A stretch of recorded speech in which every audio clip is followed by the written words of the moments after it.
저희 오늘 같이 나눌 우리 하나님 말씀 디모데전서 우리 1장 1절에서 11절까지 말씀. 디모데전서 1장 1절에서 11절까지 우리 말씀입니다. 제가 봉독하도록 하겠습니다. 우리 구주 하나님과 우리의 소망이신 그리스도 예수의 명령을 따라 그리스도 예수의 사도된 바울은 믿음 안에서 참 아들 된 디모데에게 편지하노니 하나님 아버지와 그리스도 예수 우리 주께로부터 은혜와 긍휼과 평강이 내게 있을지어다. 내가 마게도냐로 갈 때에 너를 권하여 에베소에 머물라 한 것은 어떤 사람들을 명하여 다른 교훈을 가르치지 말며 신화와 끝없는 족보에 몰두하지 말게 하려 함이라. 이런 것은 믿음 안에 있는 하나님의 경륜을 이룸보다 도리어 변론을 내는 것이라. 이 교훈의 목적은 청결한 마음과 선한 양심과 거짓 없는 믿음에서 나오는 사랑이거늘 사람들이 이에서 벗어나 헛된 말에 빠져 율법의 선생이 되려 하나 자기가 말하는 것이나 자기가 확증하는 것도 깨닫지 못하는도다. 그러나 율법은 사람이 그것을 적법하게만 쓰면 선한 것임을 우리는 아노라. 알 것은 이것이니 율법은 옳은 사람을 위하여 세운 것이 아니요 오직 불법한 자와 복종하지 아니하는 자와 경건하지 아니한 자와 죄인과 거룩하지 아니한 자와 망령된 자와 아버지를 죽이는 자와 어머니를 죽이는 자와 살인하는 자며 음행하는 자와 남색하는 자와 인신매매를 하는 자와 거짓말하는 자와 거짓 맹세하는 자와 기타 바른 교훈을 거스르는 자를 위함이니 이 교훈은 내게 맡기신 바 복되신 하나님의 영광의 복음을 따름이니라. 아멘.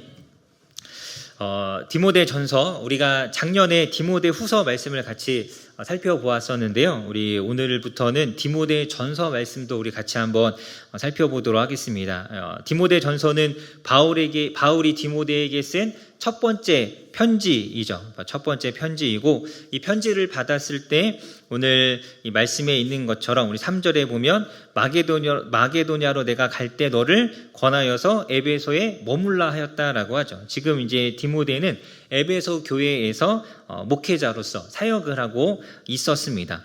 에베소 교회는 상당히 이 축복을 많이 받은 교회인데요.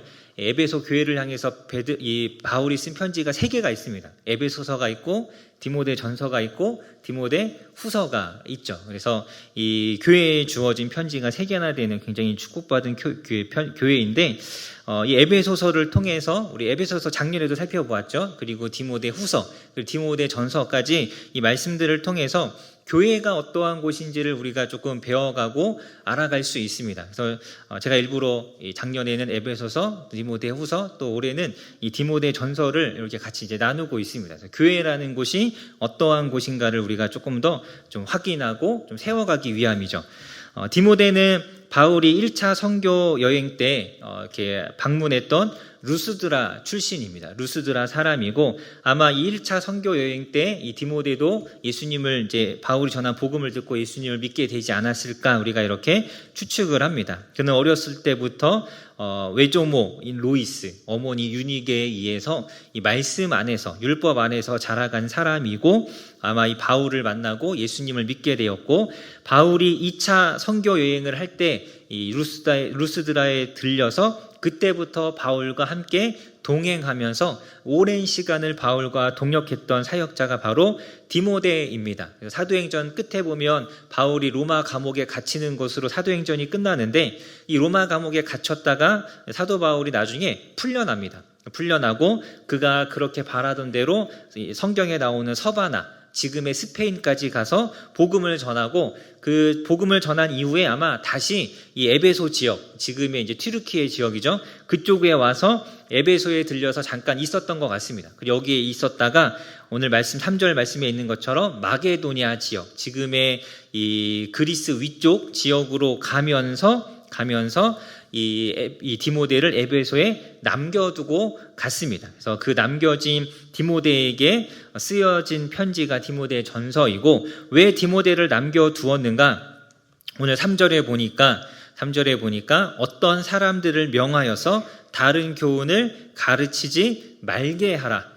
그래서 다른 교회 안에 다른 교훈이 전파되는 것을 막기 위해서, 그런 일이 없도록 하기 위해서, 그리고 반대로 성도들이 교회 안에 이 복음과 하나님의 말씀이 바르게 가르쳐지도록 하기 위해서 디모데를 에베소 교회에 남겨두었습니다. 그래서 이 디모데 전서는 다른 교훈에 대한 경고와 그리고 바른 교훈에 대해 그리스도인들이 가져야 될 태도, 이런 것들을 이제 우리에게 전하여 주는 편지이죠. 그래서 여러분, 우리가 우리 여기 계신 모든 분들이 다 디모데와 같은 목회자가 아니지만, 그렇다고 해서 이 편지가 우리와 상관없는 것이 아니라 교회가 어떻게 이 바른 말씀 안에 세워져야 하는가, 이러한 것들을 우리가 이 말씀을 통해서 확인해 볼 수 있습니다. 우리 먼저 1절과 2절에 보면 바울이 인사로 이 편지를 시작하죠. 우리 1절 말씀을 같이 한번 읽어보도록 하겠습니다. 시작.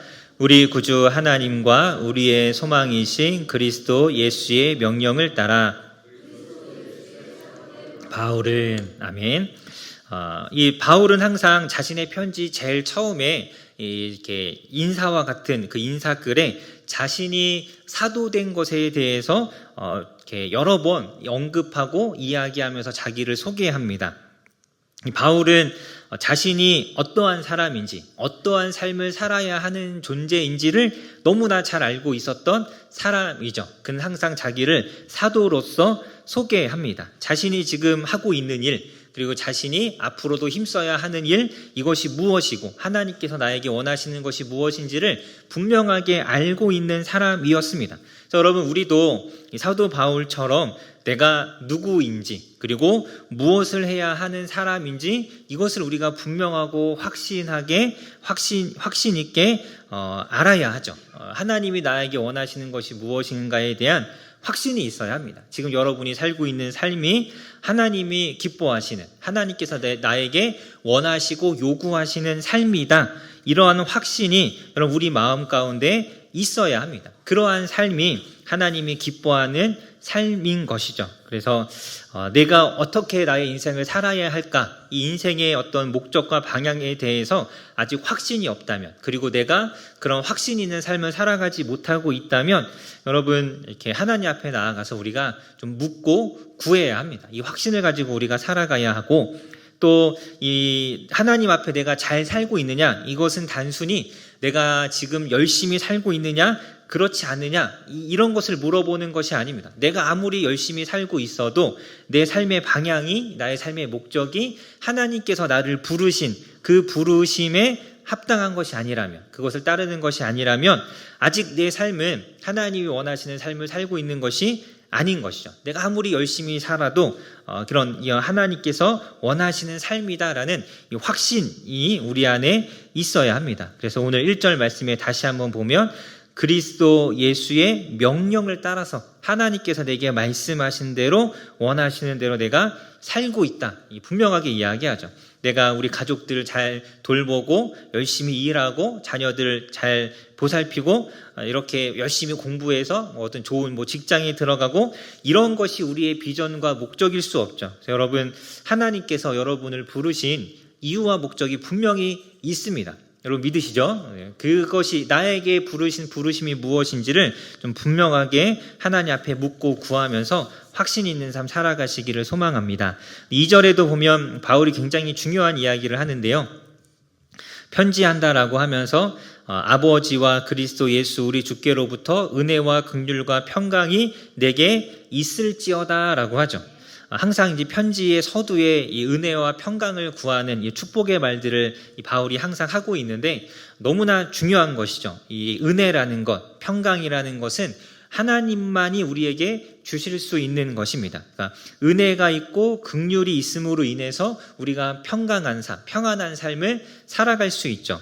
은혜는 자격 없는 자에게 베푸시는 하나님의 친절, 이것을 우리가 은혜라고 말하고, 긍휼은 비참한 상황에 놓여 있는 사람을 불쌍히 여기셔서 하나님께서 베푸시는 돌보심, 이것을 우리가 긍휼이라고 하죠. 자격 없는 나를, 그리고 이 죄라는 비참한 환경 상황에 놓여 있는 나를 불쌍히 여기셔서 하나님께서 베풀어 주시는 이 친절과 돌보심이 은혜와 긍휼이고, 그 은혜와 긍휼이 있기 때문에 우리가 이 땅에서 평안한 삶을 살아갈 수 있습니다. 그래서 여러분, 내 삶의 마음의 평안, 이것은 나의 환경이나 아니면 내가 가지고 있는 것에 있는 것이 아니라 하나님께로부터 오는 것이죠.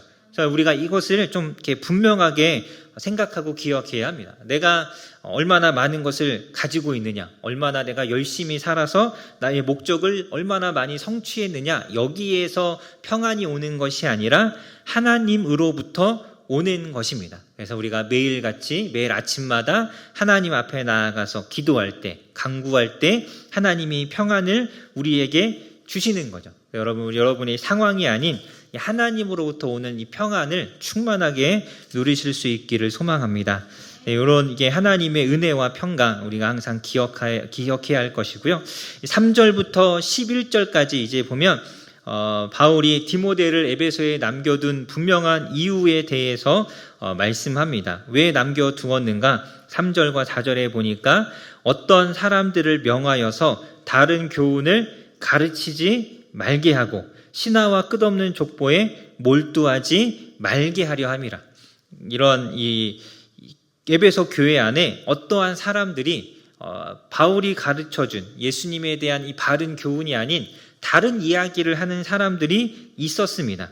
그들로 하여금 그것을 가르치지 못하도록, 교회 안에 다른 교훈이 퍼져나가지 못하도록 하기 위해서, 또 교회가 바른 교훈 안에 거룩하게 세워지게 하기 위해서 디모데를 남겨둔 것이죠. 그래서 교회가 힘써야 하는 것 두 가지는 교회를 거기 잘못된 거짓된 교훈으로부터 교회를 지키는 것이고, 말씀을 바르게 가르침으로 교회가 바른 교훈 안에 잘 세워지게 하는 것, 이것이 교회가 해야 하는 굉장히 중요한 사역입니다. 4절에 보니까 거짓된 교훈, 이 거짓된 교훈은 이 하나님의 뜻을 이루기보다는 하나님의 경륜이죠. 하나님의 경륜이라는 것은 하나님의 계획과 하나님의 뜻을 이제 표현하는 것인데, 그 하나님의 뜻을 이루기보다는 도리어 변론, 다툼과 논쟁을 일으킵니다. 반면에 5절 말씀의 바른 교훈은 우리의 마음을 청결하게 하고 깨끗하게 하고 우리의 양심을 선하게 하여서 또 진실한 믿음을 갖게 하여서 사랑을 행하게 하죠. 하나님의 말씀의 목적, 하나님의 말씀이 우리 안에 역사할 때 일어나는 놀라운 가장 중요한 변화가 무엇이냐면, 그 나의 말씀이 내 안에 들어옴으로 인해서 나에게서 사랑이 나타난다라는 것이죠. 예수님을 닮은 사랑이 우리 안에 나타나게 되어 있습니다. 말씀이 제대로 선포되어지고 말씀이 내 안에 들어와서 역사하고 있다면 우리 안에는 사랑이라는 것이 나타납니다. 이것이 우리가 말씀을 가르치는 이유고 배우는 이유인데, 그런데 다른 교훈에는 이러한 것이 없습니다. 사랑이라는 것, 마음을 청결하게 하고 우리의 양심을 선하게 하는 이 내면의 어떤 변화, 사람을 변화시키는 것, 또 믿음을 굳건하게 하는 것, 사랑을 행하는 것에는 전혀 관심이 없죠. 이 다른 교훈은 그러한 것에는 전혀 관심이 없습니다. 오로지 6절과 7절에 보면 헛된 말을 통해서, 쓸데없던 무의미한 논쟁이란 뜻이죠. 헛된 말들을 통해서 스스로가 선생이 되려고 하는 것, 그것이 이 논쟁의 목적입니다. 그러니까 선생이 되려 한다라는 건 자기를 드러내려고 한다라는 것이죠. 인정받고 싶어하고 자기의 어떤 존재감을 과시하려고 하는 것. 그래서 겉으로는 뭔가 어떤 올바른 것을 찾아가고 굉장히 중요한 어떤 원리와 원칙을 지키는 것처럼 이야기하지만 속으로는 그냥 그러한 것들을 통해서 자기를 과시하는 그러한 것이죠. 그러한 사람들이 이 거짓된 이 교훈을 가르치고 또 사람들로 하여금 논쟁을 일으키는 이러한 사람들이 바로 이 거짓 교사들, 또 거짓된 가르침입니다. 이들은 사실 자신들이 말하는 말씀을 잘 모르는 사람들입니다. 7절에 보니까 자기가 말하는 것이나 자기가 확증하는 것도 깨닫지 못한다. 율법의 선생이 되려 한다라는 이 말로 보았을 때 많은 사람들이 율법을 가지고 율법이 어떻다 저렇다 이렇다고 하면서 이 복음과 율법을 이렇게 섞어서 혼용하면서 이 복음의 혼선을 주는 사람들이었던 것 같습니다. 그래서 사도 바울이 8절에 이야기하죠. 율법은 사실 적법하게만 쓰면 선한 것이죠. 율법 자체가 문제가 아니라 율법을 잘못 이용하는 이 거짓 교사들, 어떠한 사람들이 문제인 것입니다. 그래서 9절과 10절에 있는 것처럼 율법은 적법하게 사용되었을 때 불법을 행하는 사람들, 죄를 짓는 사람들이 자신들의 죄를 깨닫게 하는 굉장히 유용한 것이고, 그래서 11절에 보면 이 교훈, 여기서 나오는 교훈은 이제 율법을 뜻하죠. 우리 9절과 10절에서 말했던 율법을 뜻하는데, 이 율법은 하나님께서 바울에게 맡기신 하나님의 영광의 복음을 따른다. 율법은 결국은 복음을 드러내는 것입니다. 그러한 선한 것인데 이 사람들이 이것을 악용해서 변론을 일으키고 교회를 혼란스럽게 만들고 있었던 것입니다. 여러분, 우리가 오늘 이 말씀에 나오는 이 다른 교훈의 이 정확한 정체를 우리는 다 알 수가 없습니다. 율법을 가지고 뭔가 이게 복음의 혼선을 주는 그러한 것이었다라고 우리가 이렇게 추측할 수 있고, 또 여기 그 4절에 나오는 신하와 끝없는 족보가 정확하게 무엇인지도 우리가 알 수는 없습니다.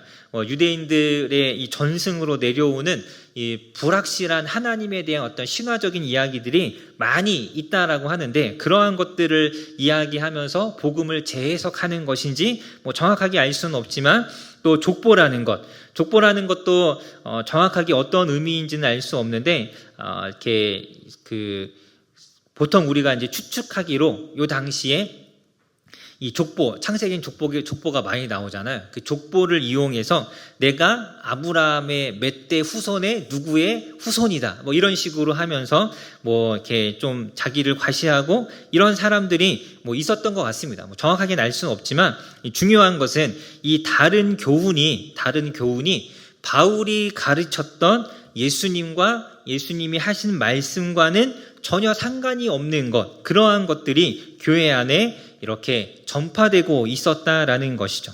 복음은 사람을 변화시키고 사랑을 나타내는 것인데, 이 다른 교훈은 변론과 논쟁만 일으킨다라는 것, 요 두 가지를 우리가 분명하게 좀 이제 기억해야 합니다. 요 두 가지 정도. 우리도 이제 이 땅을 이제 살아오면서, 우리 교회가 이렇게 많은 어떤 시간을 지나오면서 이런 이 사실 중요하지 않은 것에 논쟁하고 변론하면서 다투고 이렇게 분열되는 일들이 많이 있었죠. 그래서 이런 일들이 사실 교회 안에 많이 있었습니다. 우리가 지금도 사실 이게 중요하지 않은, 복음 안에서 사람을 변화시키고 또 서로를 사랑하는 이런 것과 관련이 없는 그런 다른 것들, 어떤 이 전통, 그리고 어떤 관습, 교회가 가졌던 지금까지 쌓아왔던 이런 이 전통이라는 것, 이러한 것들은 복음의 본질이 아닌 것들을 우리가 너무 중요하게 생각해서 그것으로 인하여서 논쟁을 하거나 변론을 하거나 하는 것들은 사실 우리가 피해야 하는 일입니다. 정말 중요한 것은 하나님의 말씀 안에서 이것이 영혼을 살리는 것인가, 또 이 영혼을 구원에 이르게 하는 것인가, 서로를 사랑하는 것인가, 이러한 것들을 우리가 잘 좀 기억할 필요가 있습니다. 오늘 이 말씀을 통해서 우리가 이제 분명하게 깨달아야 하는 것 있다면, 첫 번째는 교회는 이 다른 교훈에 대해서 매우 강하고 철저하게 경계해야 합니다. 다른 교훈이 교회 안에 들어오는 것에 대해서 굉장히 강하고 철저하게, 엄격하게 경계해야 하죠. 우리 3절 말씀에 보면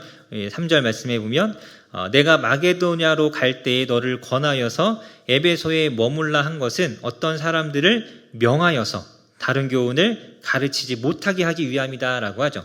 여기 보면 명하다라고 되어 있어요. 명하다. 다른 사람에게 분명하게 명하라는 것입니다. 이 명하다라는 뜻은 주로 이 왕이 명령을 내릴 때, 이때 좀 사용되는 단어입니다. 그래서 구약에서는 주로 왕이 무엇을 명하였다, 혹은 하나님이 무엇을 명령하셨다 했을 때 쓰이는 단어이고, 사복음서에서는 주로 예수님께서 무엇인가를 말씀하셨을 때 이것을 명하여 이르사라고 할 때 쓰이는 단어입니다. 그러니까 이 명하다라는 건 매우 엄격하게 금하라라는 뜻이죠.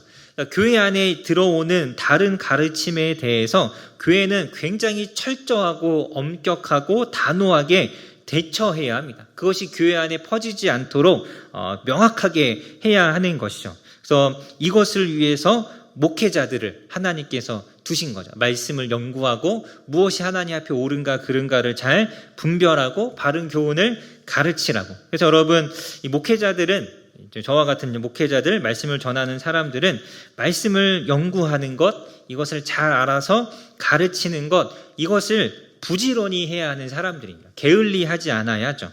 말씀 연구를 이렇게 목사들이 게을리하거나 설교 준비를 막 대충 하거나 그냥 성경 몇 번 읽어보고 올라와서 막 이상한 이야기 하다가 어제 본 드라마 얘기, 영화 얘기 하다가 막 그게 그럼 오늘 말씀이 이러니까 이렇게 해야 합니다. 이렇게 하고 끝나고 이런 것들은 사실 하나님 앞에 이것은 죄입니다. 하나님께서 엄격하게 교회를 말씀으로 잘 세워둔 사람들이 이제 목회자들이죠. 그래서 여러분, 이렇게 제가 이제 목사로서 사역할 때 저희 은사 목사님이 계시는데 은사 목사님이 저를 딱 보시고 제 설교를 한번 들으시더니 부르시더라고요. 그래서 앞으로 매주 설교가 끝나면 원고를 가지고 오라고. 그래서 이렇게 원고를 가지고 가서 제가 호되게 혼났습니다. 설교 원고를 가지고 가면 첫 문장, 첫 글자부터 시작해서 맨 마지막 문장, 마지막 글자까지 다 하나하나 체크를 하시더라고요. 이 단어는 왜 나왔는지, 이 문장은 왜 이야기했는지, 무엇을 근거로 이야기한 것인지, 왜 이렇게 생각했는지를 코치 다 캐물어 보시고 문법 틀린 거, 조사 틀린 거, 물론 지금 저도 완전히 완벽하진 않지만 엄청 이렇게 호되게 훈련을 받았습니다. 이렇게 물어보시면서 처음에는 굉장히 기분도 나쁘고 난 나름 열심히 했는데 엄청 혼나니까 막 이렇게 실망스럽고 막 그랬는데 그 목사님이 그러시더라고요. 저한테 한 5년 정도만 이렇게 하면 좀 쓸만한 설교자가 될 것 같다고 그러시는데 5년은 제가 못 채웠고 2년인가밖에 제가 못 채웠습니다. 그래서 아직 많이 부족한데 어쨌든 이 말씀의 어떤 훈련 그리고 말씀을 정확하게 이해하고 또 말씀을 바르게 깨닫는 것은 굉장히 중요한 것이죠. 그래서 여러분 우리가 이제 목회자인 저도 그렇지만 말씀을 배우는 여러분들도 보통 우리 성도들도 마찬가지입니다. 말씀을 우리가 부지런히 공부하고 깨달아서 다른 교훈에 흔들리지 않도록 우리가 힘써야 합니다. 4절 말씀에 보면 이 신하와 끝없는 족보에 몰두하지 말게 하라라고 하죠. 이 다른 가르침의 특징 중에 하나는 이상하게 사람을 끌어들이는 힘이 있습니다. 거기에 빠져드는 것이죠. 몰두합니다. 뭔가 이렇게 정상적이지 않은 이상한 것에는 오히려 사람이 우리가 좀 이렇게 쏙 빠지는 경향이 있잖아요. 왜 그러냐면 이게 사람들을 혹하게 만들기 위해서 그런 이야기들을 더 많이 하기 때문이죠. 그래서 우리가 이러한 것에 빠져들지 않기 위해서 우리가 말씀을 잘 알고 견고하게 세워져 있어야 합니다. 말씀을 잘 알지 못하기 때문에 이단에 빠지기도 하고 말씀을 잘 알지 못하기 때문에 다른 어떤 가르침을 들었을 때 분별하지 못하고 그것에 이렇게 그런 사상들을 받아들이기도 하죠. 요즘은 이제 유튜브 인터넷 워낙 우리가 이 말씀이라는 것을 접할 수 있는 통로가 많다 보니까 이 말씀의 이 교훈이 또 이렇게 어떤 올바른 교리가 잘 세워져 있지 않은 상태에서 그런 인터넷에 있는 것들을 많이 접하다 보면 이렇게 신앙이 제대로 서지 못할 수가 있습니다. 그래서 그럴 수 있는 가능성이 굉장히 크죠. 그래서 우리가 말씀을 바르게 아는 것이 굉장히 중요합니다. 이때 당시에 다른 교훈이 무엇이었는지는 정확하게 알 수 없지만 요즘 이 시대에 우리의 신앙을 흔드는 다른 교훈들이 무엇인지는 우리가 좀 몇 가지를 생각해 볼 수 있습니다. 요즘 우리를 이렇게 신앙을 흔드는 다른 교훈들이 어떤 것들이 있는가? 여러 가지가 있지만 대표적인 것 중에 하나가 이제 종교다원주의라는 것. 모든 종교가 다 동등하다. 그리고 부르는 신의 이름은 다르지만 결국은 다 하나의 신이고 천국에 가면 다 만날 거다. 기독교의 천국과 불교의 극락과 이게 다 똑같은 거다라고 말하는 사람들이 있습니다. 이런 사람들은 주로 이제 그동안에 이제 오랜 이 기독교 역사와 종교 역사 속에서 이 계속되는 종교 전쟁, 막 종교 간에 서로 막 전쟁하는 것, 또 종교 간의 갈등, 또 경쟁적인 어떤 포교 활동, 이러한 것에 막 실증을 느끼고 실망한 사람들이 이러한 사상에 좀 빠져들기가 쉽죠. 이게 종교가 이렇게 서로 싸울 이유가 있느냐? 같이 자유롭게 지내라. 하지만 이제 잘못된 것이죠. 또 보편 구원론이라는 게 있습니다.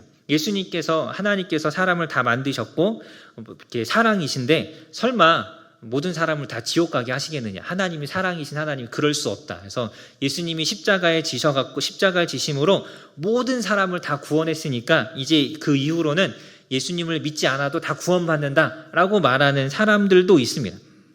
이렇게 눈빛이 다 한 번도 들어본 적이 없는 것처럼 저를 보셔서 다행입니다. 네.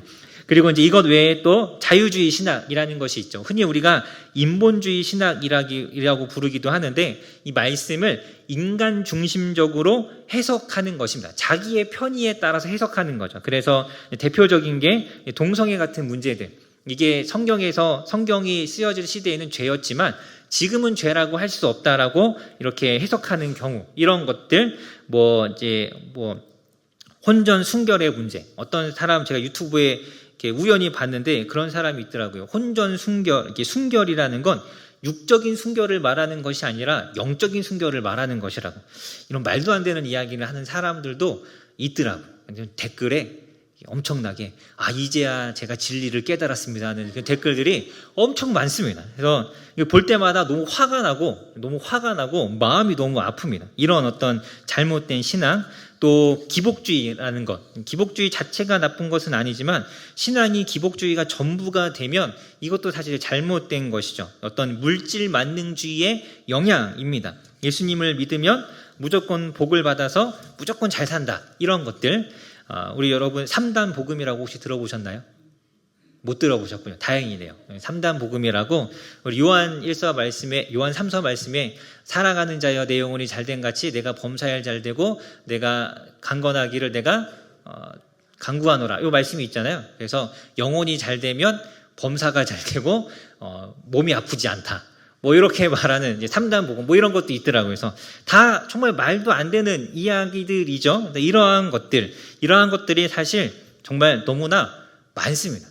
정말 다 분별해내기 어려울 정도로 교묘한 것도 있고 어려운 것도 있고 너무나 확실하게 드러나는 것도 있고, 또 어떤 것들을 보면 이렇게 유튜브에 신앙과 관련된 이런 영상들이 워낙 많으니까 저도 이제 이렇게 잘못된 것에 여러분들이 빠지면 안 되잖아요. 그래서 가끔씩 사람들이 이렇게 보내주시면 이게 들어보는데, 어떤 경우는 제가 들은 영상은 괜찮았어요. 나쁘지 않았어요. 근데 그 채널에 들어가서 다른 영상들을 보니까 말이 안 돼요. 그러니까 다 말이 안 되는 게 아니라 어떤 건 말이 되고 어떤 건 말이 안 되는 경우도 있고 전체가 다 말이 안 되는 경우도 있고, 이런 것들이 굉장히 많습니다. 그러니까 요즘은 이제 신앙과 정치를 확 이상하게 연결시켜서 이야기하는 경우, 이런 경우도 사실 맞는 이야기도 있지만 맞지 않은 이야기도 같이 섞여 있거든요. 이러한 것들을 우리가 잘 분별하려면 말씀에 분명하게 바르게 서 있어야 합니다. 무엇이 옳고 무엇이 그른 것인지, 무엇이 하나님 앞에 합당한 것인지를 우리가 분별할 수 있는 능력을 키워야 하는 것이죠. 또 이런 것들 외에도 너무 대놓고 나타나는 이단들, 이런 것들, 항상 우리가 이 말씀, 거짓된 교훈이 우리 안에 들어오지 않도록 우리가 말씀을 열심히 공부하고 알아가야 하는 것입니다. 여러분 지금 하고 계시는 PBS 아주 열심히 잘하고 계시죠? 네, 너무 중요한 겁니다. 이거 여러분 꼭 하셔야 되는 것이고, 성경을 읽는 것 너무 기본적인 것이에요. 말씀을 우리가 매일같이 읽는 것, 또 큐티하는 것, 묵상하는 것, 그리고 하나님 앞에 기도하는 것, 이러한 것들이 계속해서 쌓여갈 때 우리가 하나님의 말씀을 잘 깨닫고, 그래서 이 다른 교훈들을 분별해낼 수 있습니다. 우리가 그러한 일에 힘써야 합니다. 또 이제 두 번째로 오늘 말씀을 통해서 우리가 깨달을 수 있는 것이 무엇인가? 말씀을 공부하고 알아갈 때 일어나는 변화가 무엇인지를 알 수 있습니다. 우리가 정말 말씀을 제대로 공부한다면 어떠한 일들이 일어나는가? 우리 5절 말씀을 같이 한번 읽어보도록 하겠습니다. 5절 말씀 같이 읽겠습니다. 시작. 이 교훈의 목적은 나오는 사랑이거늘. 아멘. 오늘 말씀해 보니까 이 교훈의 목적, 하나님의 말씀이 역사할 때 어떠한 일들이 일어나는가? 먼저는 인격적인 변화가 있습니다. 마음이 청결해지고 선한 양심을 갖게 되죠. 그리고 두 번째로 믿음이 진실해집니다. 순수한 믿음, 굳건한 믿음을 갖게 되고, 세 번째로 사랑이 그 사람에게서 나오는 것이죠. 말씀을 잘 알아갈 때 이러한 변화가 우리 안에 일어납니다. 여러분, 청결한 마음이라는 것은, 마음은 인간의 내면을 뜻하는 것이죠. 사람의 생각, 의지, 가치관을 결정하는 곳인데, 이 인간의 내면이 깨끗해진다라는 것은 어떤 의미냐? 이 마음에 어떤 우리 유혹, 어떤 정욕, 욕심을 버린다라는 의미죠. 그런 것을 따라 살지 않는 삶을 살게 되는 것입니다.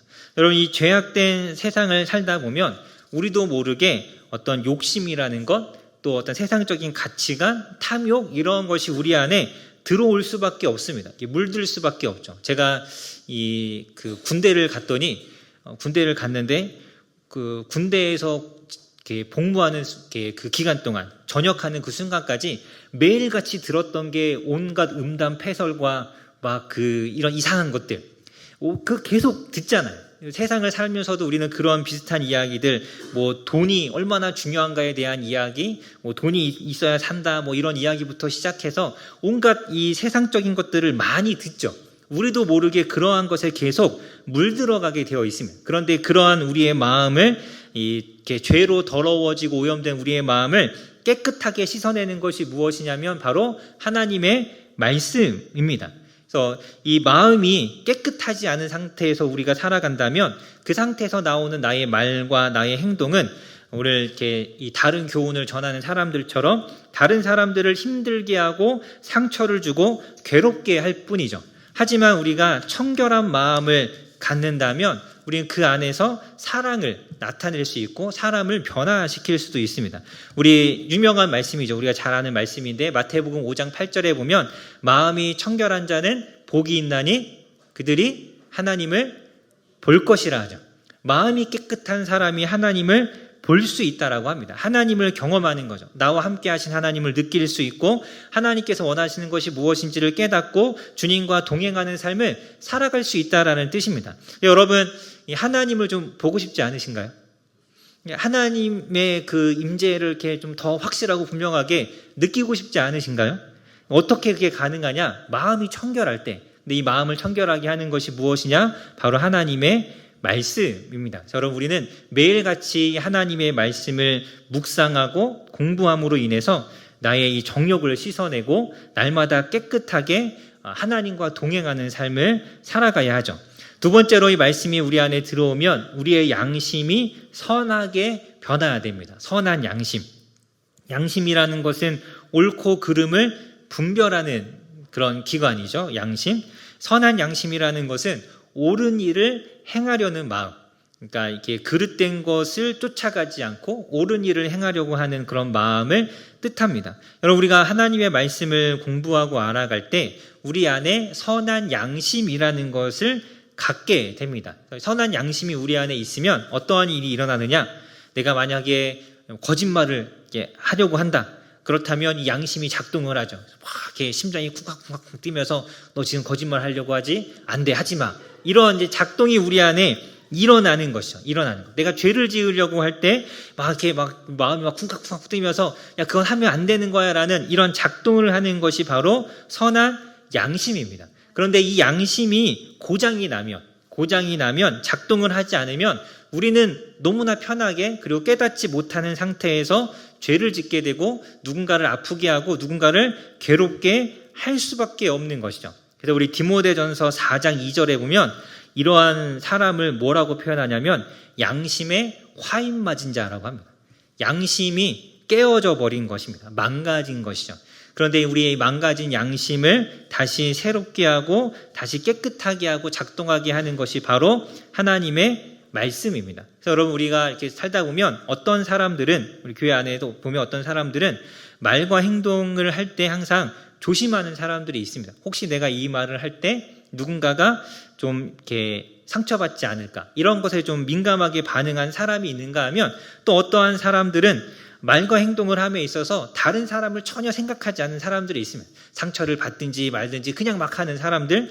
여러분, 이것이 어디에서 어떤 차이에서 오는 것이냐? 바로 이 선한 양심의 차이에서 오는 것입니다. 선한 양심이 잘 작동을 하느냐 그렇지 않으냐. 여러분, 우리 로마서 7장에 보면 사도 바울이 이렇게 이야기합니다. 무엇이라고 이야기하냐면 오호라, 나는 공고한 사람이로다. 이 사망의 몸에서 누가 나를 건져내랴. 그래서 여러분, 사도 바울이 죄를 지으면 얼마나 지었겠습니까? 여기 이렇게 저와 여러분이 있지만 저나 여러분보다 더 많은 죄를 지었을까요? 사도 바울이? 그 얼마나 훌륭한 사람이에요. 근데 그러한 사도 바울도 자신을 공고한 사람이라, 자신의 몸을 사망의 몸이라 하면서 누가 나를 여기에서 건져낼 수 있느냐? 나는 죄인 중에 괴수로다라고 고백하죠. 그가 그렇게 고백할 수 있고 그가 그렇게 자신의 어떤 이 죄악됨을 볼 수 있었던 이유가 무엇이냐면 그 안에 이 선한 양심이 굉장히 잘 작동하는 사람이었기 때문입니다. 여러분, 우리가 말씀 안에 있을 때, 열심히 말씀을 알아갈 때 이 선한 양심이 우리 안에서도 작동하죠. 우리가 더 거룩하고 더 선한 삶을 살아갈 수 있습니다. 또 이 말씀은 우리에게 거짓 없는 믿음을 갖게 합니다. 여러분, 믿음은 말씀을 들음으로 갖는 것이죠. 들음으로 말씀을 갖는 것인데 이 말씀은 우리가 이 믿음을 갖게 할 뿐만 아니라 이 믿음이 자라가게 합니다. 우리 로마서 1장 17절에 보면 복음에는 하나님의 의가 나타나서 믿음에 이르게 한다라는 말씀이 있어요. 믿음으로 믿음에 이른다. 왜 믿음이 두 번 나오는가? 첫 번째 나오는 믿음은 우리가 예수님을 믿고 구원받을 때 갖는 그 믿음을 뜻하죠. 예수님이 나의 구원자라는 것을 인정하는 믿음. 두 번째 믿음은 여기서 더 장성한 성숙한 믿음을 뜻합니다. 성화의 단계를 거쳐가고 있는 믿음. 그래서 이 믿음이라는 것은 분명하게 단계가 있습니다. 그래서 처음 우리가 가진 믿음에서 우리의 믿음은 분명하게 자라가야 합니다. 근데 이 믿음이 이 성숙에 이르도록 이끌어주는 것이 무엇이냐면 그것도 말씀이죠. 그러니까 말씀이 없이는 결코 우리의 믿음도 자라갈 수 없습니다. 제가 이제 이렇게 뭐 신방을 하고 또 사람들을 만나면서 물어보죠. 이렇게 하나님을 믿으시냐고, 구원의 확신이 있으시냐, 다 있다고 하거든요. 많은 경우에 다 있습니다. 믿음이 있다라고 생각하는데, 그런데 그들에게 없는 믿음이 있습니다. 어떤 믿음입니까? 그 믿음에서 더 나아가서 성화에 이르는, 예수님을 닮아가는 그 과정 속에 가는 믿음은 없는 거죠.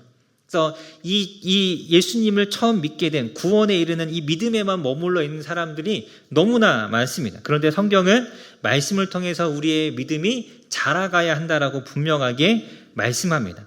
여러분, 어떤 사람이 이렇게 음식을 전혀 먹지 않으면서, 밥은 전혀 먹지 않으면서 나는 먹지 않아도 건강하다라고 하는 사람이 있다면 이 사람은 정상일까요?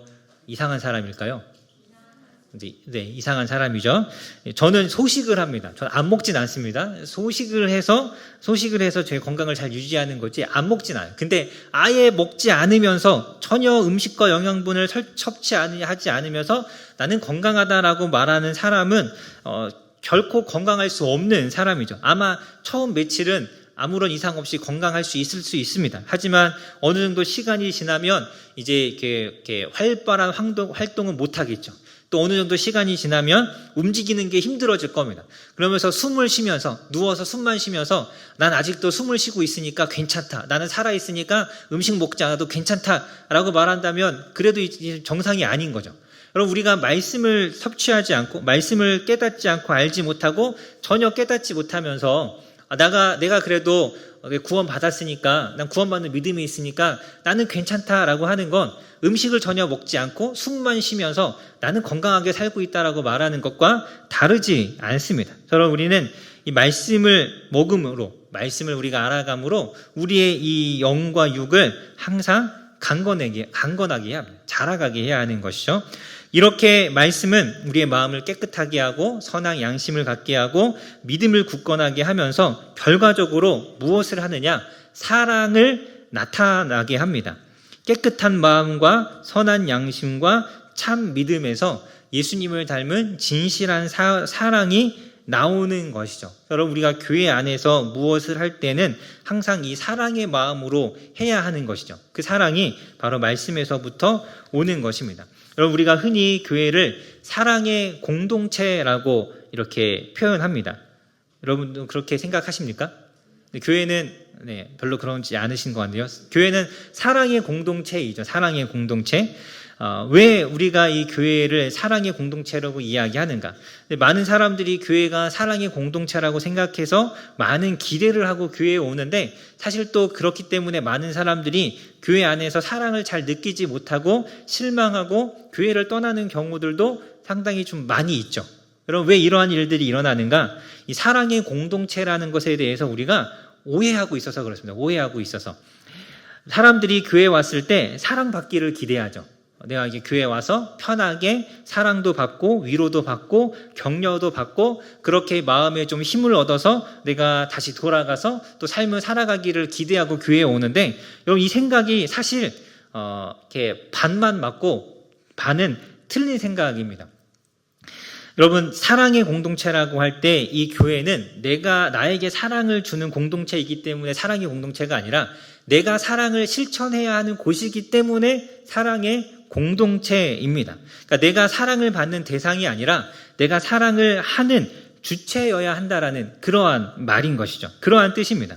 교회는 위로받으러 오는 곳이 아니라 사랑을 받으려고 오는 곳이 아니라 사랑을 주고 위로를 주러 오는 그런 곳입니다. 그러니까 여러분, 위로와 사랑은 우리 사람에게서 받을 수 있을까요? 우리가 사람에게서 받는 위로와 사랑은 굉장히 제한적인 것이죠. 우리가 진짜 참된 사랑과 위로는 하나님으로부터 받는 것입니다. 이 사랑과 위로를 하나님으로부터 받아야 되는데 자꾸 이 교회에서 사람으로부터 받으려 하다 보니까 실망하고 낙심하고 떠나게 되는 것이죠.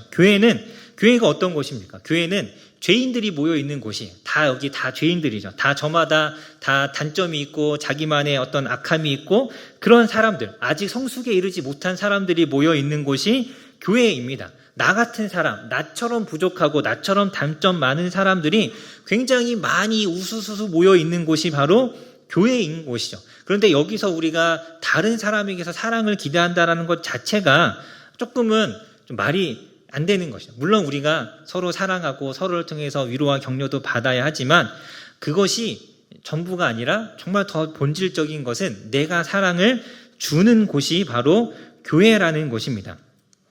사람들이 이렇게 이런 이야기들을 종종 합니다. 왜 내가 교회에 와서까지 사람들의 눈치를 보면서 신앙생활을 해야 하는가? 그냥 편하게 교회 안 가고 눈치 안 보고 혼자 내가 집에서 신앙생활 하겠다. 교회 가면 사람들 눈치 봐야 하고 뭔가 챙겨줘야 하고 도와줘야 하고 내가 헌신해야 되고 너무 불편하죠.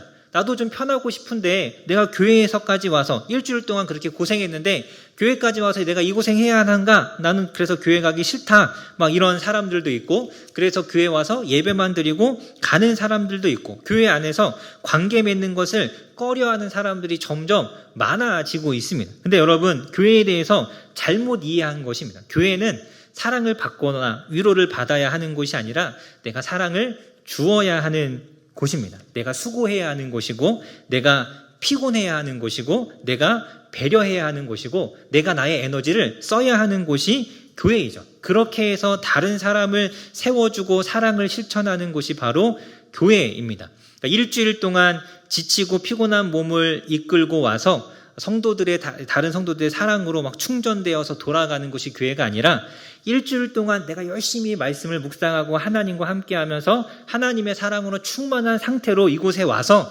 내가 일주일 동안 하나님께 받은 사랑을 나누어 주는 곳이 바로 교회이어야 하는 것이죠. 일주일 동안 나의 이 삶이 하나님과의 관계에 실패하니까 주일이 힘든 것이죠. 그러니까 사람들 만나는 것이 어려운 것입니다. 주일 예배에 실패해서 일주일이 힘든 것이 아니라 일주일의 삶을 내가 잘 못 살아서 주일이 힘든 것입니다. 여러분 그렇잖아요. 이렇게 일주일 동안 너무 피곤하게 살면 교회 와서도 피곤하기만 하지 막 정신 못 차리고 있다가 그냥 돌아가잖아요.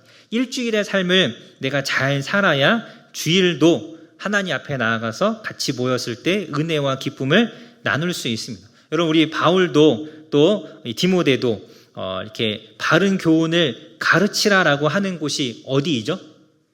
교회이잖아요. 바른 교훈을 배워야 하는 곳이 교회입니다. 배워야 할 사람들이 성도이죠. 이 말은 다시 말하면 변론과 다툼이 일어나고 있는 곳이 어디입니까? 교회입니다. 교회. 말씀을 제대로 배워서 사랑을 실천해야 한다. 이 사랑을 실천해야 한다라고 배우는 사람들이 누구냐면 성도들인 거죠. 너희가 먼저 사랑을 실천하라는 그런 이야기입니다. 물론 우리가 세상에 나아가서도 하나님의 사랑을 실천해야 하지만 1차적으로 우리가 사랑을 실천해야 하는 곳은 바로 교회이죠. 교회. 여기서 먼저 내가 사랑을 실천하고 사랑을 베풀어야 밖에 나아가서도 세상에 하나님의 사랑을 전할 수 있는 것이지, 교회 안에서도 사랑하지 못하고 사랑을 베풀지 못하고 실천하지 못하는데 어떻게 세상에서 우리가 하나님의 사랑을 나누며 전하며 살아갈 수 있겠습니까? 우리 7절부터 10절에 보면 율법이 나오는데, 율법이 옳은 사람이 아니라 불법한 자를 위해서 주어진 것이라고 말씀하죠. 여러분, 이 불법한 사람이 누구죠? 이스라엘 사람인가요? 아니면 이방인들인가요? 여기서 말하는 불법한 사람들은 이스라엘 사람들을 뜻하는 것이잖아요. 이스라엘 사람인데 불법을 행하는 사람, 하나님이 백성이라고 말하는데 하나님 말씀대로 살지 않는 사람, 하나님을 믿는다고 하면서 복종하지 않고 경건하지 않고 부모를 미워하고 살인하고 음행하고 거짓말하는 그 사람들, 예수님 믿는다고 하면서 말씀대로 살지 않는 그 사람들에게 너부터 잘해서 사랑을 실천하라 라고 하나님께서 말씀하신 겁니다. 이방인들이 간음을 했을 때 돌로 치라고 하나님께서 말씀하지 않으셨습니다.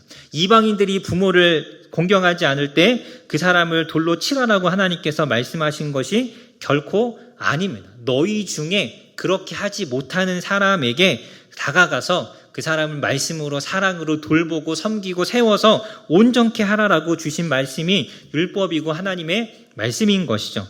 요한복음 13장에 보면 예수님께서 사랑하라고 말씀하시면서 분명하게 이렇게 말씀하셨습니다. 너희가 서로 사랑하라.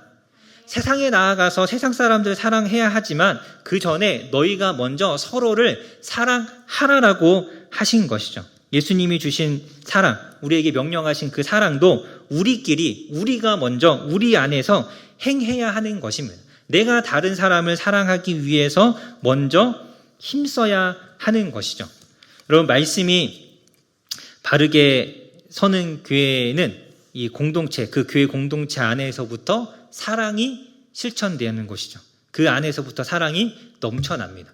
우리 초대교회를 보면 성도들이 서로 열심히 서로를 사랑하고 섬겼잖아요. 자기의 것을 아끼지 않고 팔아서 나누어 주면서 서로를 섬겼죠. 서로를 사랑하지 못하는데 서로 다투고 있는데 어떤 누가 그 교회를 찾아오겠습니까? 초대교회, 예루살렘 교회의 많은 성도들, 그 서로 사랑하는 모습을 보면서 교회 밖에 있는 사람들이 그 교회를 칭찬하잖아요. 저들은 정말 사랑이 넘치는구나.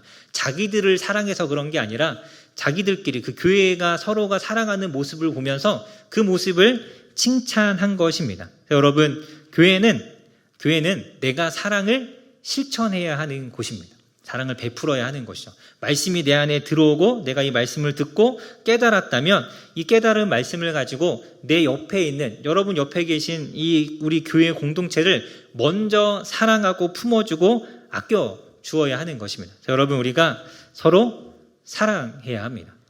사랑을 받으려고 하는 것이 아니라 사랑을 주려고 해야죠. 상처를 주지 않아야 합니다. 누군가를 불편하게 하는 행동들을 하지 않아야죠.